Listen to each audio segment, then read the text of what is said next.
I'm doing my mammalizing. I'm doing my mammal exercises for the day to let every cell in my body know that I love them and they know that I am their boss. Well, I'm actually sort of like his boss, but we're all playing parts, aren't we?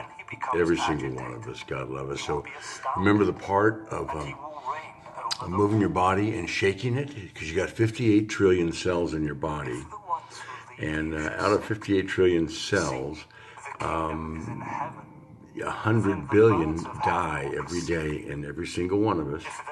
That's a lot of funerals, by the way. I mean, can you imagine?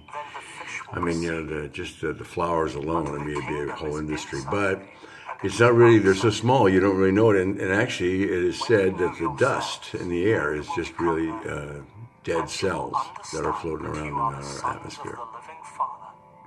Well, so, but don't be worried. Now, this is not a fearful statement.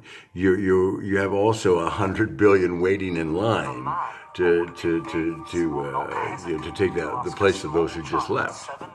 Now, when they leave, there's maybe a moment or a second, I don't know, a brief nanosecond that goes by, and the new ones say to the old one, "How was it?" And the old ones go, "It was quite a ride, man. You got to enjoy it.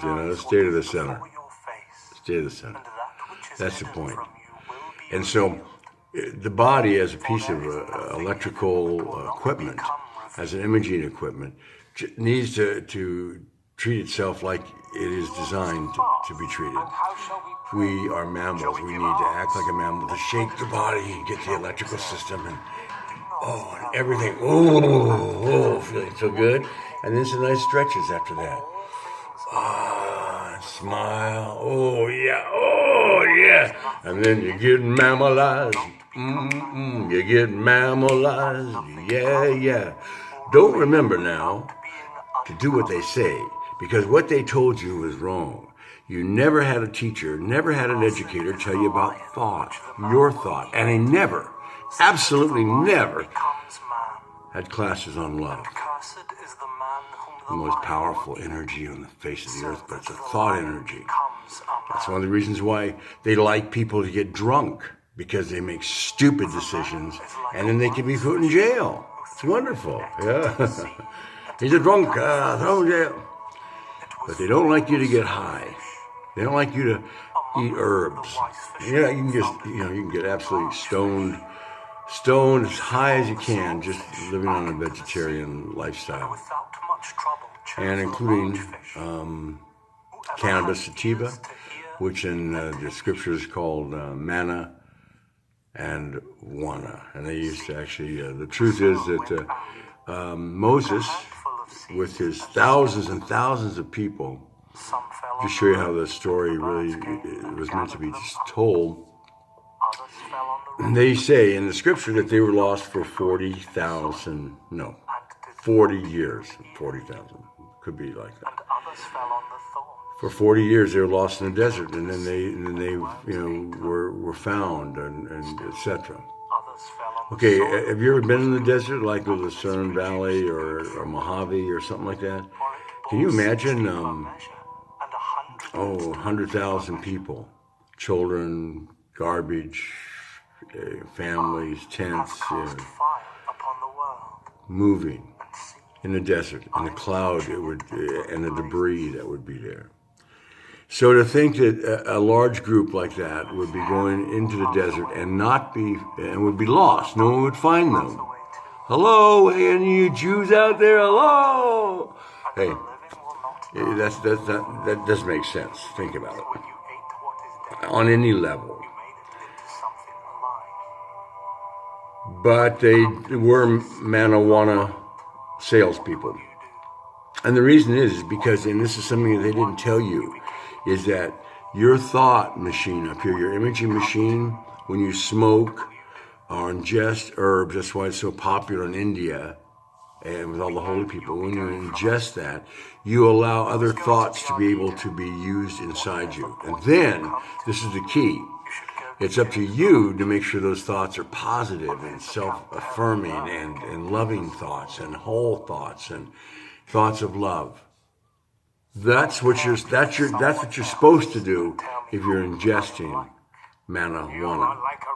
If you're not doing that, then you're going to have a bad trip because you're going to expand all of the bad thoughts that are inside your head. So that's the thing. That's why they never talk to us about thought. See, because you start to realize and you start to ask questions like, what happened to building number 7? Let's drain the swamp. What happened to building 7? And could it be the Saudis did it? What did Jesus say to you? Yeah. But hey, you know what? None of that matters because we're going to be shaken and we're going to be baking and we're going to be bringing ourselves together in positive thought. While I'm doing all that, just positive thought, loving myself, being whole, being happy, and then letting God use me to be the tool He wants me to use for you, to teach you about being a mammalizer.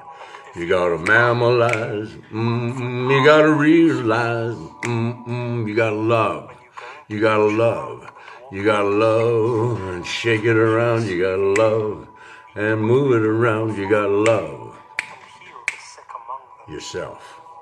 And you do it by doing what every mammal does, and it's not that big a thing, and it should be, but we are trained to do and retrained to do to keep us healthy and well and off all the meds. Think about it. You know, cats and dogs don't need to go to hospitals to get hit by one of us most of the time. How do they stay well? They shake. They're mammals and they move everything around. If you start to shake and be a mammalizer too, start mammalizing and equalizing, oh my God, it feels good. Don't be afraid of it. It's you. It's who you are. Okay? All right, well, I'm JP Elliott, and I hope you just shake the heck out of yourself today. And you can see, on my face, I'm 70. My face is tightening. My skin is tightening. Your whole body begins to tighten because you're doing what the body's designed to do. That's that simple. We can live to be 120 years of age, folks, and be as healthy as I am right now. If you use your thought and use your body the way it's supposed to be used. Amen? And women, that's for you too. Start shaking, baby. It makes your skin look so good. For 70, I'm not bad, huh? So let's see what I look like at 80 and 90. And I want you, whatever I'm doing right now is nothing compared to what you're going to do as you start to shake, start to release your own energy inside you and line it all up again and let it all touch it. Feel your bones move with your skin. Oh, it feels so good, all of that. Ah. And then you're a mammalizer. And I would do it at least as many times as your animals do it at home, you do it at the same time. That's who's telling you, that's who's watching you. And when you start mammalizing with them, then suddenly you're on another level with your pets and who you love. I'm John Paul Elliott. Thank you for listening. Let's tune in for more of these lessons because they're so important for us to live this way. So important. Tell your friends. Share it with your friends. And wake your friends up. Get all their cells generating the energy from within. It's wonderful. It's wonderful. All right, thank you. Bye-bye.